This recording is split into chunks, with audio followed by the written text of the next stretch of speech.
본 방송에서 제공하는 투자 정보는 투자 판단에 대한 조언입니다. 방송에서 제공하는 주식의 가치, 가격 상승 및 가격 하락에 대해서는 방송사에서 보장하지 않습니다.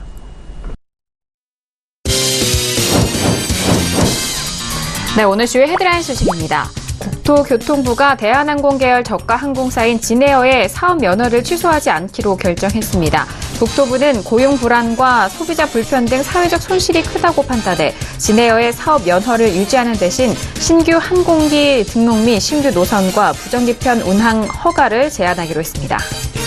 한미 양국이 미국 워싱턴에서 열린 제2차 원자력 고위급 위원회에 참석했습니다. 이번 회의에서 양국은 원자력 안전 그리고 해체 분야 협력 강화 및 관련 전문가 인적 교류 확대를 모색하는 등 제3국 원전 수출을 위한 정부 간 협력 방안을 논의하기로 했습니다.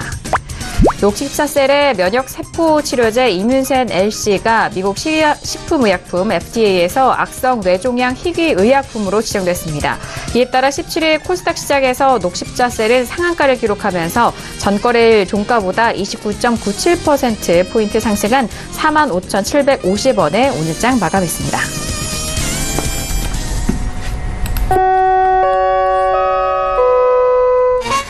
네, 안녕하세요. 평택전문 정석투자 MC 김은혜입니다. 자, 오늘은 한 주간의 마무리인 금요일장이었습니다. 간밤 뉴욕 증시는 미중 무역 재개에 대한 협상 재개가 되면서 상승으로 마무리가 된 상황이었는데요. 자, 이런 흐름을 받았던 우리 시장은 코스피는 좀 소폭의 반등으로 그쳤고 코스닥 시장 안에서는 제약 바이오 업종들의 반등과 함께 1% 넘는 상승으로 마무리가 됐습니다. 자, 오늘장의 반등으로 다음 주 시장에 대해서 더욱더 좀 궁금하시고 우려가 좀 많으실 것 같은데요. 오늘도 1시간 동안 함께 하시면서 오늘장의 정리와 그리고 다음 주 시장에 대한 대응 전략까지도 꼼꼼하게 챙겨가 보시길 바라겠습니다. 자, 그럼 오늘 시장 흐름 다시 한번 정리해드리도록 하겠습니다. 시세 보시죠. 네, 오늘 코스피 지수는 전일 대비 0.28% 상승한 2247.05의 장을 마감합니다. 코스닥 지수는 전일 대비 1.46% 상승한 772.30의 장을 마감합니다. 유가증권 시장에서는 개인과 외국인의 동반 순매수, 반면 기관 홀로 순매도 이어갑니다. 코스닥 시장에서는 기관과 외국인의 동반 순매수, 반면 개인 홀로 순매도 이어갑니다.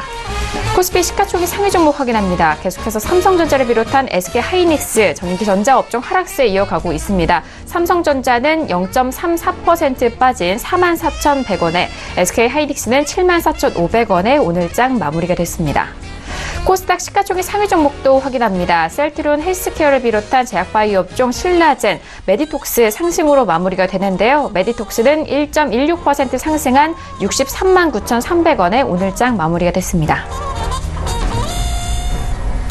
네, 본격적으로 정석투자 시작해보도록 하겠습니다. 금요일장은요, 두 분과 함께 하도록 하겠습니다. 평택조너 정호영 학과장님과 그리고 봉투수의 이강민 전문가님 바로 인사 나눠볼게요. 두 분 안녕하세요. 네, 안녕하세요. 네, 반갑습니다.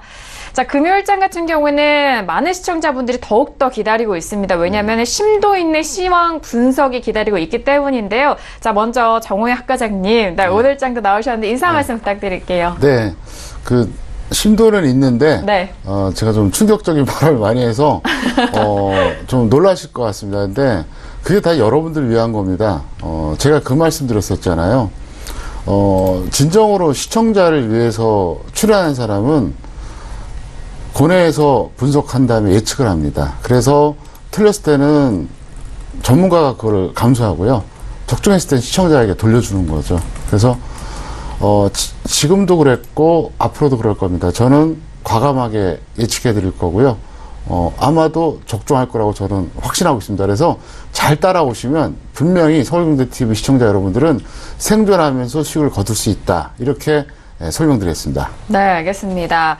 몸에 좋은 약이기 때문에 절대 쓰다고 생각을 안 하셨을 것 같아요. 자, 오늘 정호영 학과장님과도 함께 하겠고요. 그리고 봉투선생 이강민 전문가님과도 인사 나눠볼게요. 인사 말씀 들어볼까요?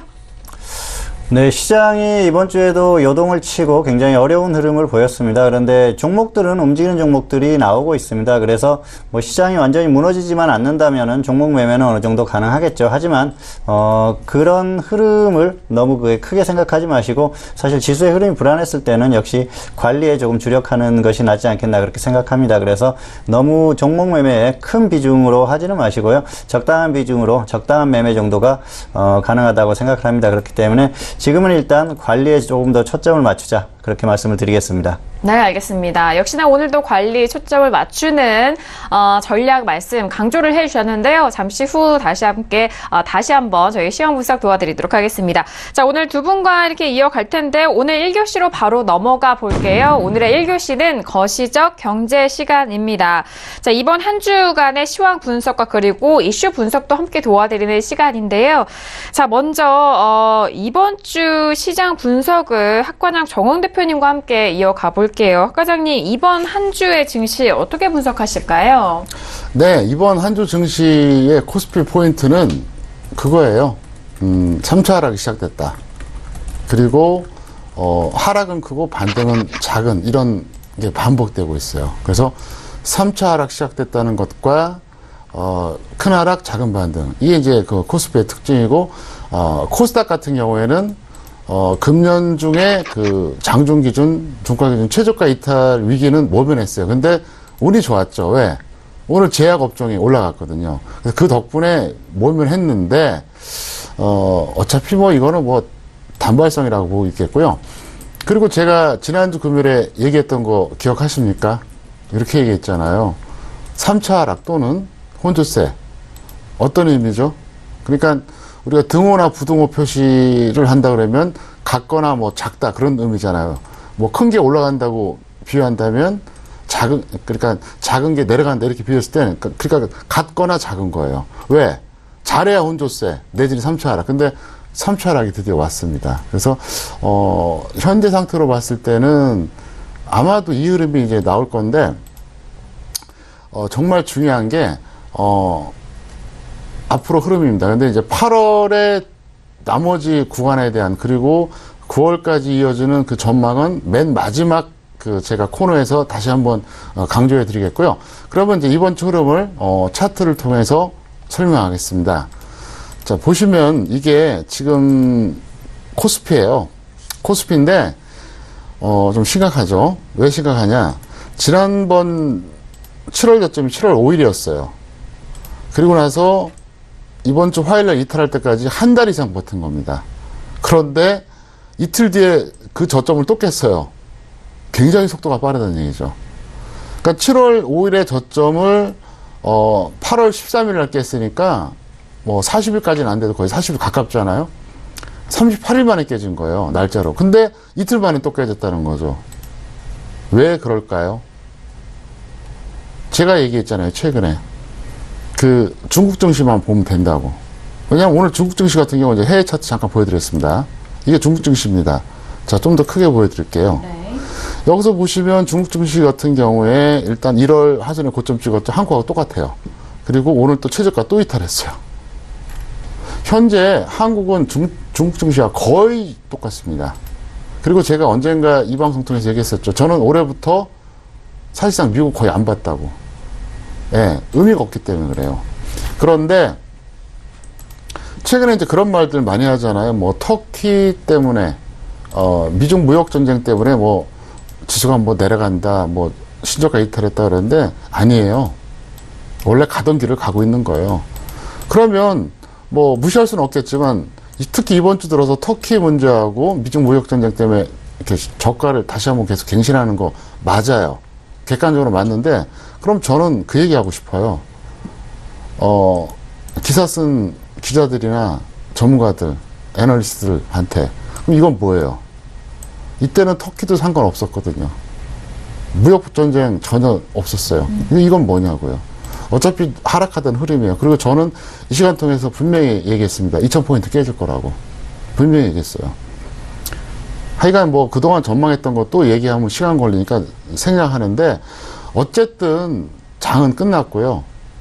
여기서 이제 남은 과제가 뭐냐면 이제 속도의 문제라고 보시면 돼요. 그러니까 방향은 정해져 있어요.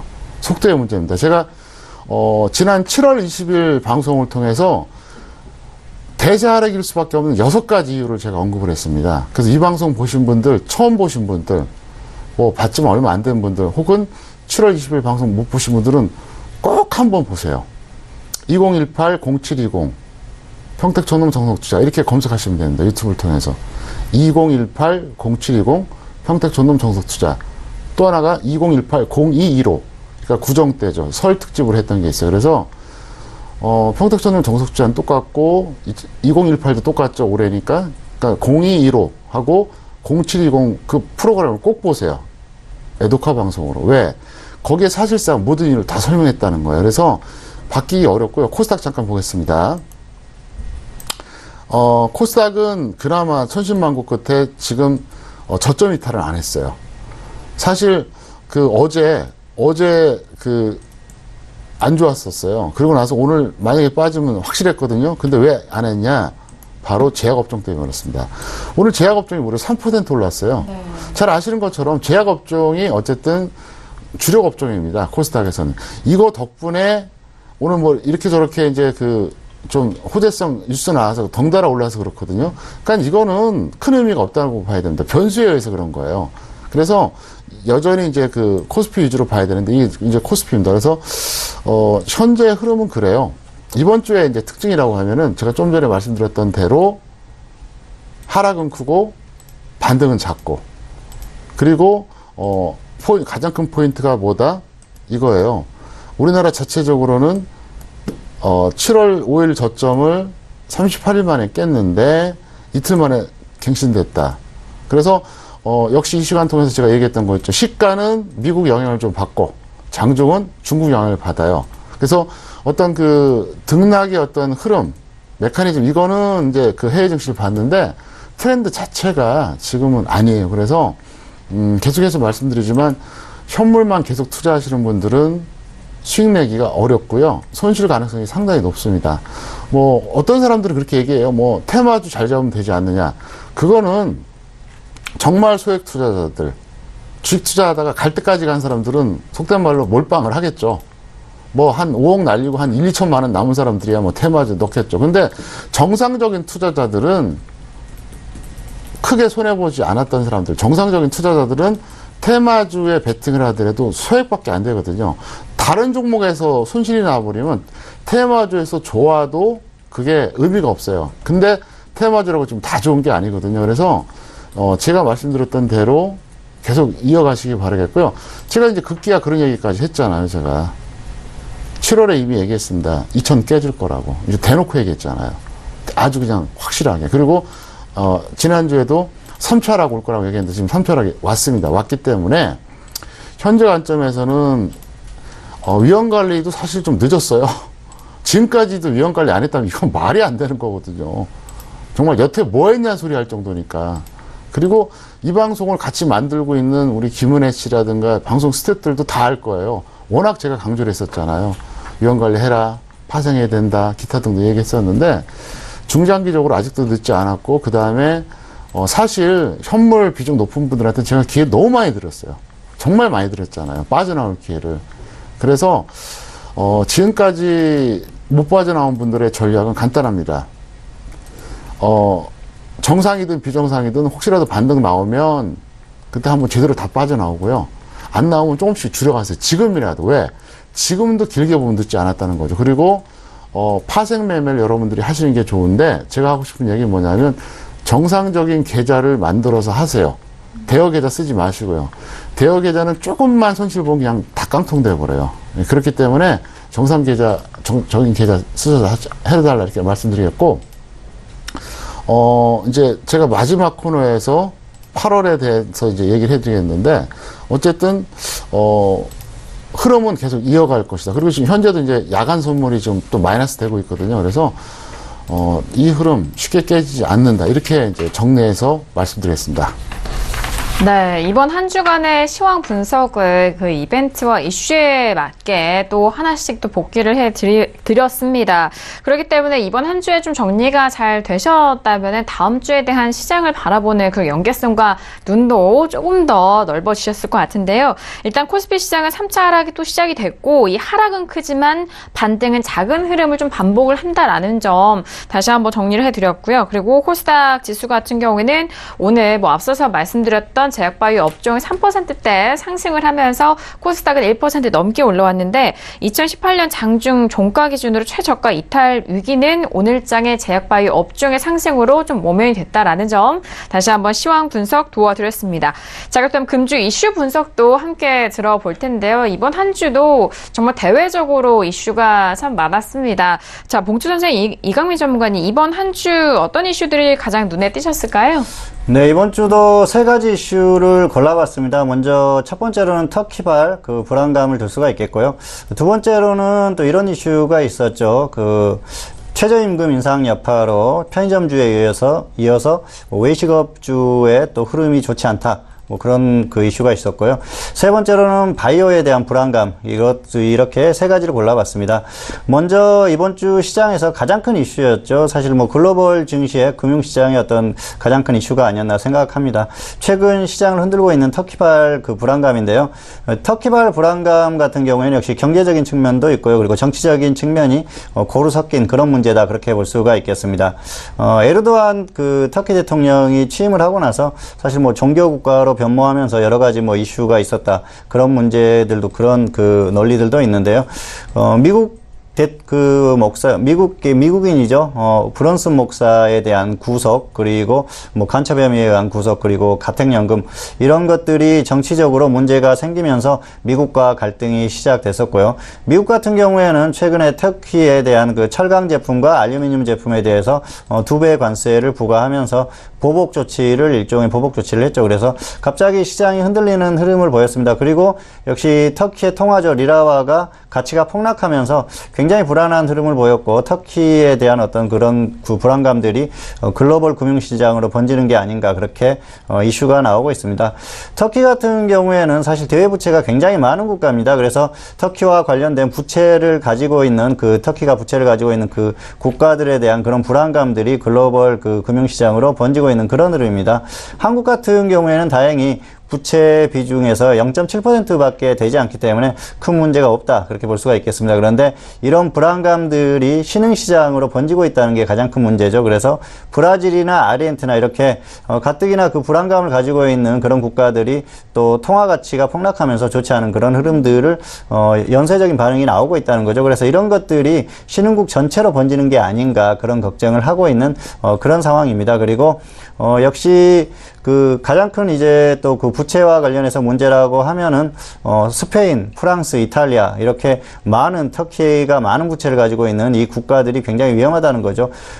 스페인 같은 경우에는 36%, 프랑스는 16%, 이탈리아는 8% 정도가 되기 때문에 굉장히 큽니다. 그래서 터키가 정말 그 국제사회에서 걱정하는 것처럼 뭐 IMF 구제금융을 받을 그런 상황까지 간다고 하면은 굉장히 또 큰 문제가 발생하겠죠. 그랬을 때는 유럽으로 이 위기가 번질 가능성도 있다, 그런 분석까지 나오고 있습니다. 그래서 아직까지는 뭐 그런 흐름까지는 아닙니다.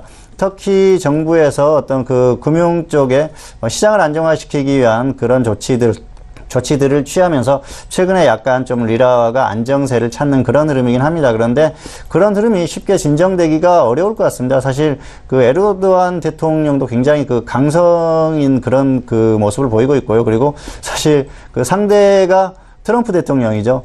트럼프 대통령은 역시 본인이 마음먹은 것은 끝까지 밀어붙이는 그런 스타일이지 않습니까? 그래서 계속해서 반복하지 않을까, 그렇게 생각을 합니다. 최근에는 그 터키 대통령이 이란 그 대통령과 또 푸틴 대통령이 이렇게 3자 회동을 해서 이런 문제에 대한 어떤 협의를 할 수도 있다, 뭐 그런 뉴스가 나오고 있습니다. 그래서 일단 그 만남을 가질 가능성이 상당히 높고요. 그런 것들이 오히려 미국을 더 자극하지 않을까, 그런 생각을 합니다. 그리고 우리가 이제 중요하게 봐야 될 것은 미국이 터키를 대하는 그 태도라고 생각을 합니다. 아무래도 미국이 지금 최근에 이 터키와 관련된 이런 그 분쟁에서 어떤 대결하는 그런 양상에서 봤을 때는 한번 그 본인들에게 어떤 안 좋은 모습을 보였던 국가들과는 끝까지 간다는 것이죠. 그래서 이런 모습들이 중국과의 어떤 그 관계에서도 계속해서 이런 모습을 유지할 가능성이 상당히 높다고 봅니다. 그리고 트럼프 대통령의 성향 자체가 그렇기 때문에 이 문제가 쉽게 해결되기는 어렵다, 그렇게 보고 있습니다. 결국은 이 문제가 단기에 쉽게 끝날 문제는 아니고 장기적으로 계속 이렇게 이어질 가능성이 높은 그런 문제라는 것이죠. 그래서 이런 문제가 계속해서 이어졌을 경우에는 결국은 글로벌 금융시장에 대한 좀 불안감이 생길 가능성이 높고요. 그런 문제들이 계속 커지다 보면은 한국 시장의 흐름이 지금 가뜩이나 불안한 흐름 아니겠습니까? 그래서 이런 그 불안한 흐름에 기름을 붓는 꼴이 되지 않을까, 그런 생각을 할 수가 있습니다. 결국은 한국 같은 경우에는 가뜩이나 좋지 않은 흐름에 더 좋지 않은 그런 악재가 더해졌다, 그렇게 볼 수 있겠습니다. 결국은 한국에는 전혀 도움이 되지 않는, 오히려 악재가 더 커질 만한 그런 상황이 발생했다고 볼 수가 있고요. 터키 문제 같은 경우에는 역시 지속될 가능성이 상당히 높다, 그렇게 보고 있습니다. 그래서 시장에는 악재가 하나 더해졌다, 그렇게 결론을 내릴 수가 있을 것 같습니다. 네. 두 번째 이슈는 이제 편의점주에 이어서 또 그 외식업주들이 최저임금 인상의 어떤 그 흐름에 그 타격을 받았다, 그렇게, 그래서 주가가 굉장히 크게 폭락했다, 그런 이슈가 나왔습니다. 사실 편의점주들은 최저임금이 인상되면서 굉장히 큰 타격을 받았었죠. 주가들이 좋지 않은 흐름을 보였었고요. 그리고 편의점에 이거 신규 출점하는 그 숫자가 현저하게 줄었습니다. 그래서 직접적인 타격을 받았다, 그렇게 볼 수가 있겠죠. 사실 편의점을 그 편의점주 혼자서 다 운영하기는 굉장히 힘든 거 아니겠습니까? 그래서 최저임금이 지금 2년 동안 30% 정도 인상됐기 때문에 굉장히 큰 압박으로 나갈 수밖에 없겠죠. 비단 편의점뿐만 아니고 여러 그 기업들이 굉장히 큰 압박을 받는 흐름인데요. 그래서 외식업 쪽에도 큰 압박을 받을 가능성이 높다, 그런 분석이 나오는 것 같습니다. 그리고 주가의 흐름이 최근에 좋지 않았기 때문에 그런 분석이 나오는 것 같습니다. 다만 이 외식업주의 대표적인 종목들이죠. CJ 프레시웨이라든지 신세계푸드, 이런 기업들의 주가의 흐름을 보면은 2015년이 고점이었습니다. 최저임금을 인상하기 한참 전에 고점을 찍고 이미 추세적으로 하락하고 있었어요. 그래서 어떤 그 업황의 주가의 그런 흐름 자체가 좋지 않았다, 그렇게 볼 수가 있겠고요. 그런 부분에서 최근에 조금 악재가 더해진 그런 부분이지 100% 최저임금 인상만으로 이런 흐름이 나온 것은 아니고요. 그리고 업종 자체가 소외된, 약간 그런 소외된 업종이었었기 때문에 시장에서 소외받는 흐름에서 그런 흐름들이 나온 것이지, 최저임금 인상의 여파로 단기에 주가가 이렇게 급락했던 것은 아니다고 볼 수가 있겠습니다. 물론 최근에 실적을 보면은 약간 이익이라든지 이런 것들에서 조금씩 영향을 받는 그런 흐름이 나오고 있습니다. 그리고 장기적으로 최저임금이 더 인상되면은 더 큰 영향을 받겠죠. 여기에 더해서 52시간 그 주 52시간 근무제가 도입이 된다고 하면은 사실 외식업 그 계통 같은 경우에는 상당히 큰 타격을 받을 수가 있겠습니다. 그래서 장기적으로 봤을 때는 역시 좋지 않은 흐름을 보일 수 있는데, 단기적인 흐름보다는 장기적인 흐름에서 더 좋지 않은 영향을 받을 가능성이 큽니다. 다만 단기적으로는 100% 그런 흐름은 아니고, 그 좋지 않은 흐름에서 악재가 조금 더 더해졌다, 그 정도 흐름으로 보시면 될 것 같습니다. 그리고 세 번째 이슈는 바이오에 대한 불안감이죠. 바이오 같은 경우에는 최근에 조금 좋지 않은 흐름을 보이고 있습니다.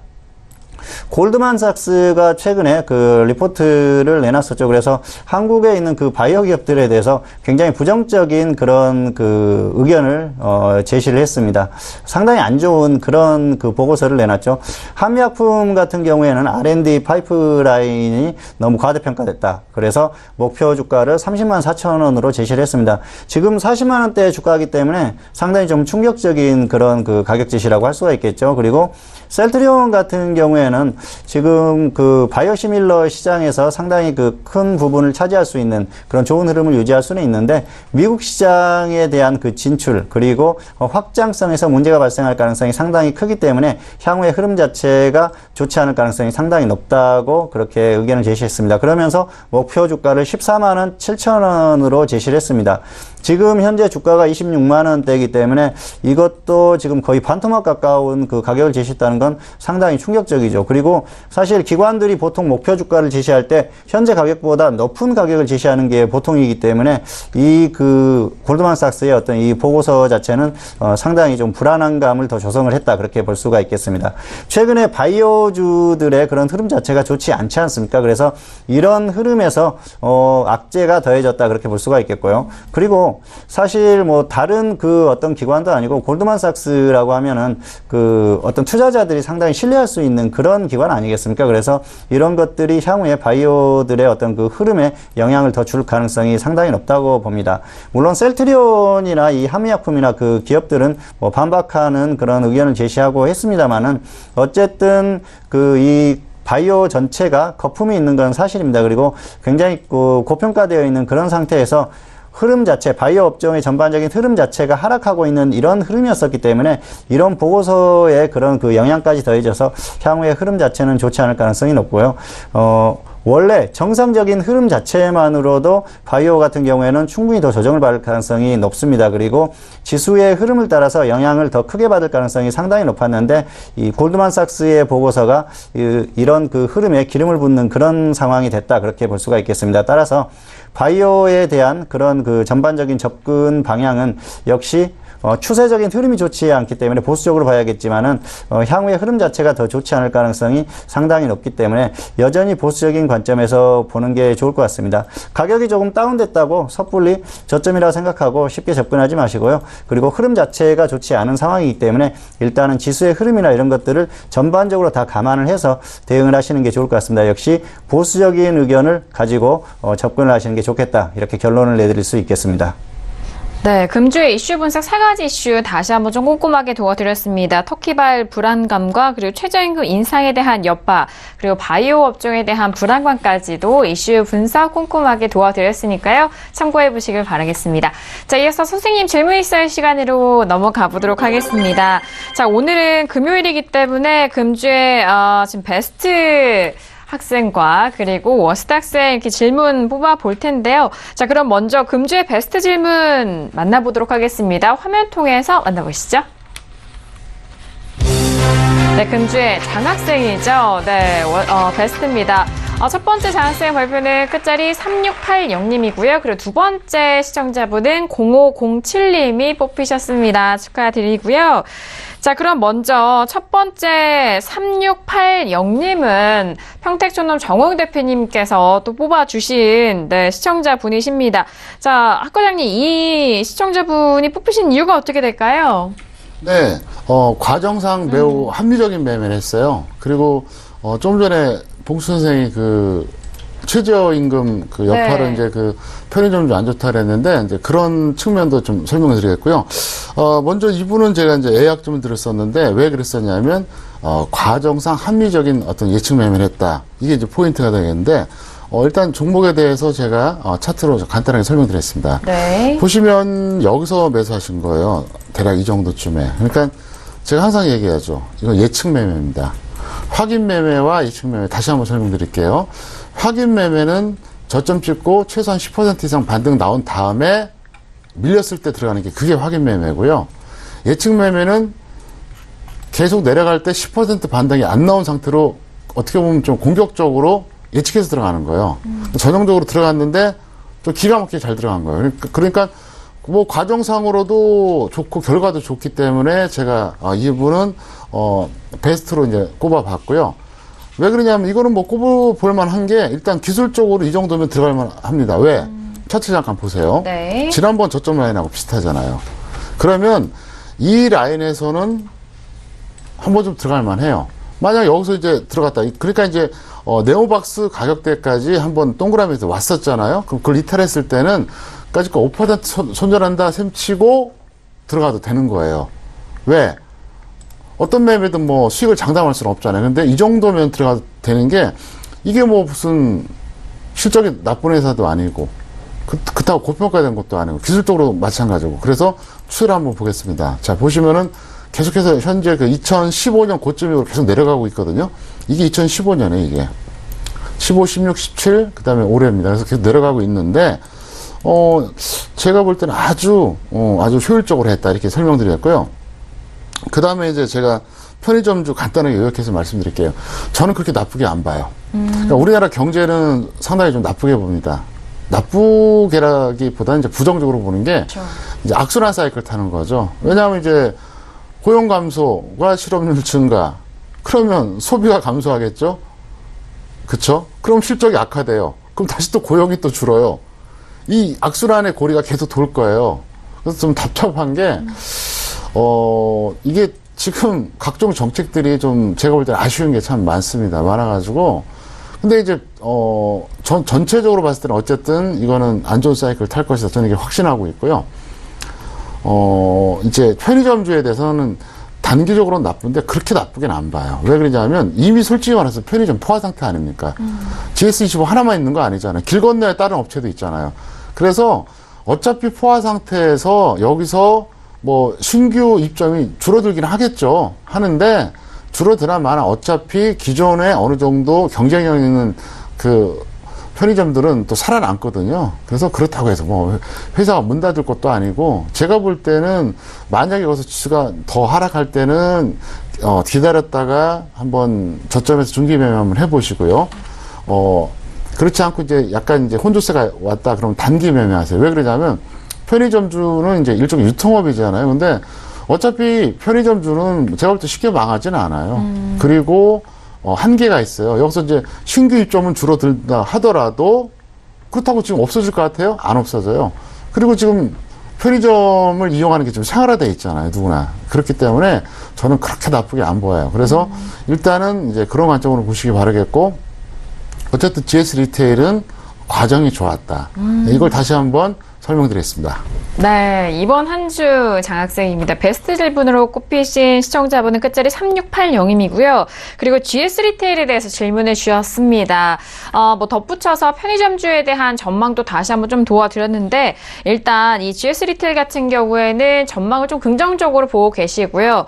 뭐 앞서서 이슈 맞물려서 뭐 최저임금제에 대해서 좀 부정적인 부분을 또 강조를 그 부분을 좀 보셨더라면은 조금 다시 한번 좀 돌아보시길 바라겠고 저점에서 좀 중기 매매 좀 가능하고요. 혼조세 보인다면 좀 단기 접근으로도 가능하다는 점까지 다시 한번 참고해 보시길 바라겠습니다. 자, 그렇다면 봉추 선생 이강민 전문가님이 또 꼽아주신 베스트 질문도 만나보실 텐데요. 끝자리 0507님의 질문 꼽아주셨어요. 네, 이번 주 베스트는 덩구바이오 제약을 선택을 했습니다. 사실 이 종목 같은 경우에는 매수를 잘 하셨어요. 저점 매수를 하셨고요. 그리고 비중이 적당했습니다. 그래서 굉장히 매수를 잘했다 그렇게 볼 수가 있겠습니다. 사실 최저점 매수는 아니지만 어느 정도 저점을 확인하고 매수를 했고요. 이 정도 매수면은 굉장히 잘했다 그렇게 볼 수가 있겠습니다. 보통 추격 매수를 많이 하는데요. 이 정도만 매수해도 뭐 매수를 잘 하셨기 때문에 이런 과정이 반복된다고 하면은 좋은 결과가 있지 않을까 생각을 합니다.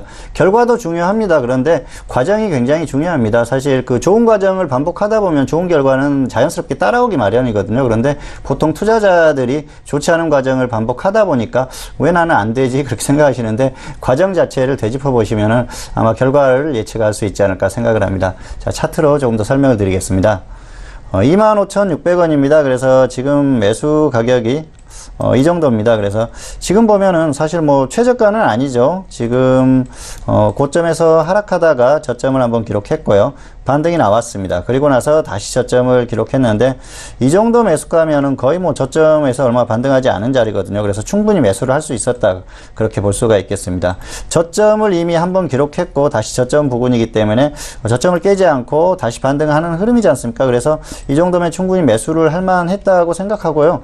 여기에서 매수를 했다가 조금 하락하면 밑에서 조금 추가하면 됩니다. 그래서 단가를 낮춰서 대응하면 되는데 일단 반등이 나왔다가 다시 조정을 받는 그런 흐름입니다. 이런 흐름 자체는 지금 시장의 흐름 자체가 좋지 않기 때문에 나오는 그런 흐름이죠. 그리고 신규주들은 한 번씩 움직임이 나와주기 때문에 충분히 매수할 만했다고 생각을 하고요. 길게 보면은 역시 고점 이후에 충분히 조정을 받았죠. 보통 투자자들이 이렇게 반등할 때 따라잡는 경향이 많습니다. 그리고 하락할 때도 아무 때나 매수를 합니다. 뭐 이런 때에서 매수를 하고요. 그리고 대충 매수를 해서 계속 홀딩합니다. 그런데 이분은 역시 침착하게 기다리시다가 매수를 잘했다 그렇게 볼 수가 있겠습니다. 그리고 비중이 15%이기 때문에 보통의 상황이라면 지금 시장 흐름이 좋다면은 밑에서 추가를 해도 됩니다만은 지금 같은 경우에는 그 추가하기는 조금 힘들죠. 시장이 이렇게 좋지 않을 때는 차라리 밑으로 하락했을 때는 저점을 깨고 하락했을 때는 손절하고 짧게 대응하면 되고요. 반등이 나왔을 때는 짧은 수익을 노리면 충분합니다. 그렇기 때문에 전반적으로 매수를 아주 잘했고 비중도 적당했다. 그래서 A 학점을 드렸었던 질문이고요. 그리고 이번 주에 베스트 질문으로 꼽아봤습니다. 네, 알겠습니다. 자, 두 질문에 대해서 이번 한 주 베스트 질문으로 꼽히셨습니다. 동구바이오지액 같은 경우에는 저점 매수와 그리고 적당한 비중에 대해서 좀 다시 한번 강조를 해드렸으니까요. 보시는 분들도 참고해서 앞으로 매매 전략 이어가 보시길 바라겠습니다. 자, 지금 시각이 10시 32분 지나가면서 오늘 금요일장에 뉴욕 증시가 개장이 된 상황입니다. 간밤, 어제장이죠. 어제장에 대해서는 현물 쪽에서 상승으로 마감이 된 상황이지만요. 오늘 시장의 시작은 뉴욕 증시 3대 지수 모두 하락 출발했다라는 소식입니다. 터키 리라화 쪽에서의 추가적으로 하락하면서 시장에 대해서는 상승 랠리에서 하락 출발한 상황이고요. 우리 국내 증시에 대한 야간 시장 역시도 지금 빠지고 있는 상황인 것 같으니까요. 함께 참고해 보시길 바라겠습니다. 잠시 후에 저희가 시황센터 연결해서 더욱더 자세한 내용 전달을 해드리도록 할게요. 자, 그렇다면은 금주의 워스트 질문도 확인을 해보도록 하겠습니다. 이번 한 주의 워스트 질문은 어떤 분이 뽑히셨을까요? 화면 통해서 확인합니다. 네, 금주의 재수강생이죠. 이제 워스트 질문이니까 재수강생 발표입니다. 이번 한 주는 한 분이세요. 끝자리 9951님의 질문이 채택이 되셨습니다. 네, 원래 두 분께서 이제 한 분씩 뽑아주시는데 이번 한 주는 딱 한 분이 꼽히신 상황이에요. 자, 그렇다면 지금 오늘 한 분이 뽑히셨는데, 네, 각자 좀 다른 종목으로 말씀해 주신다고 하는데, 자, 그렇다면 정우영 대표님 먼저 들어볼까요? 네. 네, 오늘 워스트 질문은 우리들 제약이에요. 일단 적정 주가 대비 고평가된 것까지는 제가 충분히 이해를 할 수가 있습니다. 왜 그러냐면, 저평가된 종목만 사라는 법은 없으니까. 근데 이분은 프로세스가 완전히 이거는 심각해요. 그래서 저는 제가 볼 때 초보자 같지는 않고 이제 경력이 좀 됐는데 조급하신 것 같아요. 그래서 이제 이걸 꼽아봤는데 과정을 직접 차트로 설명드리겠습니다. 네. 이분께서는 30% 비중으로 이제 우리들 제약을 14,000원에 들어갔는데 14,000원이 어딘지 모르겠어요, 시점이. 근데 여기서 했든 어디가 되든 이건 문제죠. 왜냐하면 그 전에 뭐 했냐는 거예요. 여기서 따라잡는다고 하는 것은 정말 이거는 단타, 하루만 더 가라, 이 심리로 사는 경우라고 전 생각을 합니다. 그렇기 때문에 이건 방법이 안 좋아요. 그리고 손절도 안 했어요. 계속 홀딩하는 거예요. 혹시라도 이제 그런 잘못된 조언 때문에 그러질 않았나 좀 걱정스럽습니다. 왜냐하면은 제가 이 방송 통해서 항상 얘기하잖아요. 주식 전문가라는 사람들이 손해보면 본전할 때까지 홀딩하라고 시키잖아요. 완전히 잘못된 겁니다. 그래서 다시 한번 제가 얘기할게요. 본전할 때까지 홀딩해라. 한국 주식은 3년 안에 본전한다. 이렇게 많은 경우도 있고, 혼조세를 왔다 갔다 하면은 수익 날 때까지 기다려라 그러거든요. 근데 그게 시청자, 즉 투자자를 위한 게 아니라 전문가를 위한 조언이에요, 그게요. 왜? 그거예요. 나는 추천했는데 20, 30% 빠졌어요. 그러면 나중에 1년 뒤에 본전하면 봐라. 본전을 하지 않았냐. 나는 손주시킨 적 없다. 이거 근거 남기려고 그러는 거예요. 근데 그게 습관이 안 좋아져서 나중에 큰 손실 봤을 때는 결국 손절하게 돼 있어요. 마이너스 70, 80까지 가게 되면. 그렇게 되고, 역시 이제 원칙을 안 지켜서 그렇다. 그리고 이분은 제 판단으로는 앞으로 이제 이렇게 하지 마시고, 좀 제대로 처음부터 배우고 하시는 게 더 낫지 않을까 이렇게 생각합니다. 네, 알겠습니다. 우리들 제약에 대한 좀 아쉬운 부분들 좀 정우 대표님이 이 다음 투자에 있어서는 더욱더 현명하게 보충해서 나아가시라고 또 말씀을 드렸으니까요. 보시는 시청자분들도 자신의 매매 안에서도 적용할 내용들 좀 흡수해서 해보시길 바라겠습니다. 자, 일단 워스트 질문에 대한 부분을 이번 또 한 분이셨어요. 아쉽지만 더욱더 현명한 투자 이어가시라라는 저희가 또 마음에서 베스트 질문을 꼽아주신 시청자분께서는 평택소는 서적 드리고 있고요. 그리고 워스트 질문으로 꼽히신 분에는 아카데미 VOD 2주 이용권 드리고 있으니까요. 많은 질문 또 접수를 해주시길 바라겠습니다. 자, 지금 워스트 질문까지 알아봤는데 이강민 전문가님께서도 어떤 워스트 질문 꼽아주실까요? 네, 이번 주 워스트 네. 질문은 광명전기입니다. 광명전기를 4,150원에 매수하신 분이신데요. 손절해야 할까요? 물어보셨는데 이미 마이너스 30% 정도 하락했죠. 매수 시기가 상당히 좋지 않았었고요. 그리고 대응도 잘못됐습니다. 차트를 보면서 설명을 드리겠습니다.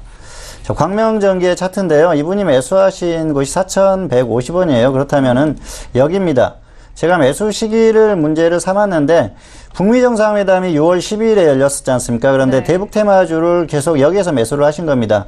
결과를 떠나서 여기서는 매수를 하는 건 불확실성에 투자하는 거다 말씀드릴 수가 있겠습니다. 혹시라도 북미 정상회담에서 안 좋은 결과가 나왔을 때는 폭락할 수도 있는 그런 흐름이거든요. 그런데 무턱대고 여기에서 매수를 하고 그냥 홀딩을 하셨어요. 그리고 문제는 서서히 하락했을 때 기준을 가지고 손절 10% 정도 적당히 지켜주셨으면 좋았는데 마이너스 37%까지 홀딩하셨습니다. 결국은 기준 없이 대응을 했다는 거죠. 그래서 매수 시기가 상당히 잘못됐다는 거죠. 이렇게 불확실성에 투자하는 건 도박하는 것과 비슷합니다. 그래서 절대로 이렇게 하시면 안 된다는 말씀을 다시 한번 드리고 싶고요. 그리고 기준을 가지고 항상 대응을 하십시오. 손절은 10%가 넘어가면 손절을 하기가 힘듭니다. 그래서 손절가는 꼭 10% 이하에서 지켜주시기 바란다. 그런 말씀을 드리고 싶습니다. 지금이라도 반등이 나오니까 조금 다행스럽다고 볼 수가 있겠는데요. 본전까지 한참 멀죠. 그래서 본전이 올 수 있을지 없을지 지금 그걸 알 수가 없습니다. 그래서 이렇게 아무 때나 매수를 하고 기준 없이 대응하는 건 상당히 잘못된 그런 매매이기 때문에 항상 기준을 가지고 대응하시기를 바라겠습니다. 네, 알겠습니다. 항상 어느 시황에 있어서도 자신만의 기준 그리고 지켜야 되는 기준을 꼭 지켜 나가시길 바라겠습니다. 자, 오늘도 이렇게 다양한 투자 전략 내용과 함께 선생님 질문일설 시간을 통해 다양한 정보 드리고 있습니다. 말씀드린 내용에 대해서는요, 투자 판단에 대한 조언이고요. 해당 상품의 가치와 수익률을 보장하지 않는다는 점 다시 한번 유의해 주시길 바라겠습니다.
네, 글로벌 시황센터 박나경입니다. 네, 오늘 이제 뉴욕 증시 개장을 했습니다. 금요일장인데요. 네, 이번 주에는 계속 월마트, 시스코 등의 이런 실적 호조와 그리고 또 미중 무역 분쟁 이것이 좀 해결 국면으로 가는 것이 아닌가라는 그런 이제 무역 재개, 회담 재개 소식에 좀 상승세를 이어갔습니다. 하지만 오늘은요 잠시 좀 숨고르기를 했다라는 외신들의 표현이 있는 만큼 지금 제목에서 보시다시피 The stocks fall after Thursday's rally as Turkish lira resumes decline이라고 보실 수 있는데요. 이 터키 리라화가 다시 좀 급락을 하면서 이 지수에 지금 하락세를 견인했다는 소식입니다. 네, 그동안에 계속 상승세를 이어갔는데 오늘장은 다소 좀 하락 출발했다는 소식 먼저 전달을 드리겠습니다. 네, 그리고 지금 다음 소식도 한번 전달을 드리겠습니다. 네. 미중 무역회담 도대체 어떤 이야기가 오갈 것인지 여러분들 많이 궁금하실 텐데요. 네, 지금 이제 뭐 당연히 무역 협상에 관련된 이야기겠지만 주요 이슈는 이제 중국의 위안화의 약세 관련된 소식이다라는 지금 외신 쪽의 전망들이 이어지고 있습니다. 네, 그렇기 때문에 지금 아무래도 이 통화 관련한 이야기들이 좀 메인 이슈가 되지 않을까. 왜냐하면 리라화 사태도 그렇고 또 이머징 마켓, 또 달러 강세 이런 것들이 모두 유기적으로 연관되어 있다라는 지금 외신 쪽 분석인데요. 하지만 이번 회담에 대해서 지금 어떤 긍정적인 성과가 나올 것인지는 불투명한 상황입니다. 미국 관리들은 지금 중국이 앞서 무역 협상에서 지금 불공정 무역을 시정하기 위한 노력을 전혀 보여주지 않았다고 이야기하고 있고, 또 중국 측은 미국 요구가 너무 광범위하고 또 궁극적으로는 중국 정부 주도의 경제 시스템을 와해시키는 데 목적으로 두고 있다라고 서로 의견을 팽팽하게 대립을 하고 있는 상황입니다. 네, 그러면서요, 지금 터키 사태에 대해서 중국은 이 상거래를 계속 지속할 것이다라는 발표를 하면서 터키가 일시적인 경제난을 극복할 것이다라고 말하면서 이 중요한 이머징 마켓이고 또 안정성과 성장을 기하면서 이 평화를 도모할 것이다라고 이야기를 했습니다. 이 외교부 공식 성명을 통해서 홈페이지에서 발표한 내용인데요. 이 트럼프가 지금 터키에 대해서도 제재를 가하고 있고 또 중국과도 지금 대립각을 내세우고 있는 상황에서 지금 이 부분이 또 트럼프의 심기를 좀 건드리지 않을까라는 부분이 좀 우려되고 있는 상황입니다. 네, 그리고 이어서 좀 중국 증시 역시 다음 기사를 통해서 전달을 드리도록 하겠습니다. 네, 항상 이제 중국 증시, 아시아 증시, 이제 미국 증시만큼이나 여러분들 많은 관심 갖고 계신데요. 네, 중국 증시는 이제 내주 예정된 무역 협상의 기대에도 큰 폭으로 하락했다는 소식입니다. 네, 지금 이번 달 22일부터 23일까지 미중 무역 회담 워싱턴에서 재개될 예정이다라고 알고 있는데요. 지금 대표 지수인 상하이 종합 지수가 장중 2665.59까지 떨어지면서 2016년 1월 이후에 3실 1개월 만에 최저 수준으로 추락을 했습니다.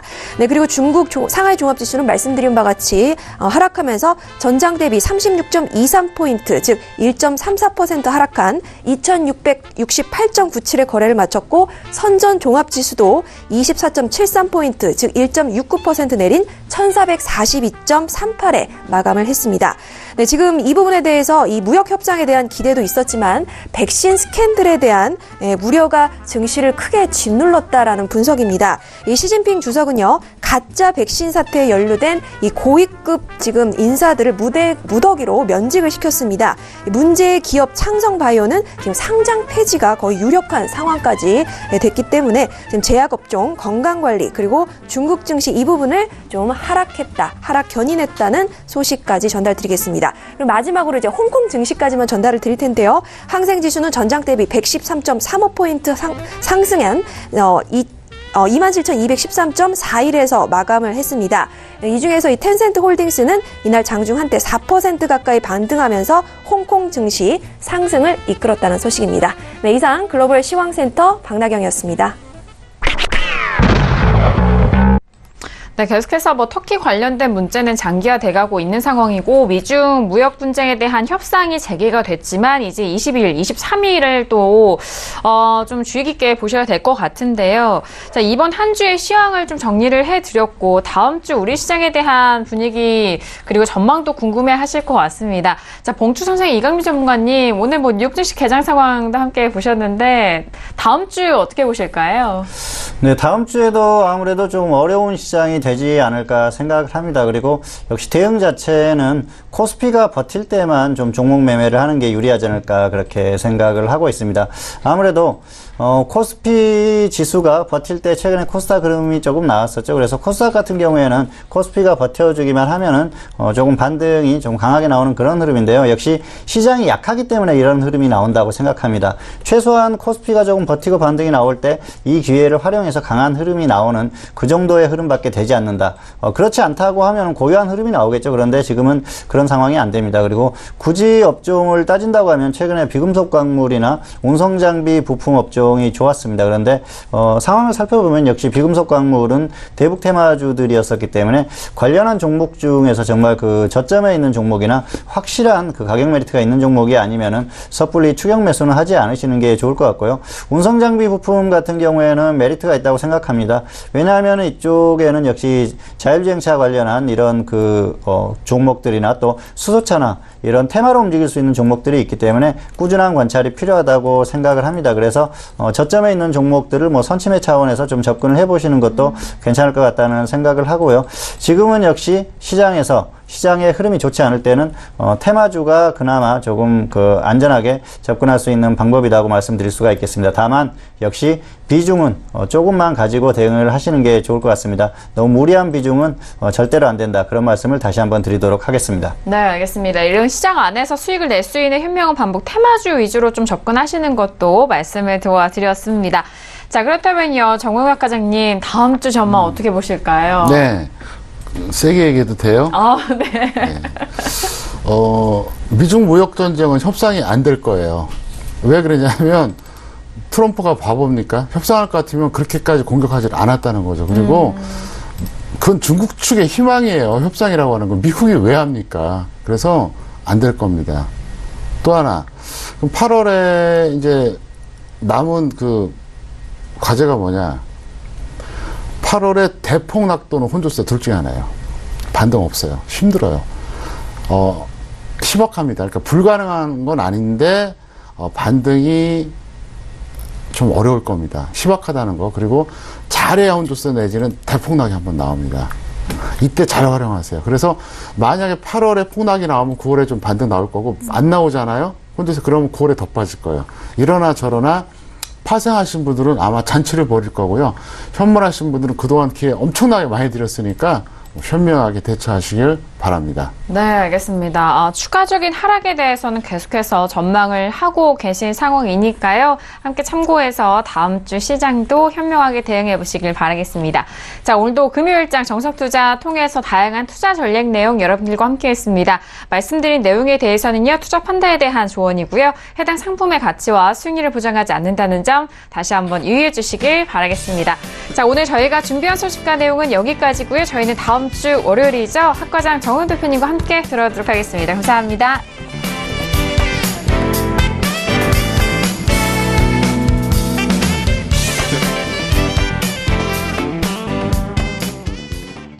본 방송에서 제공하는 투자 정보는 투자 판단에 대한 조언입니다. 방송에서 제공하는 주식의 가치, 가격 상승 및 가격 하락에 대해서는 방송사에서 보장하지 않습니다.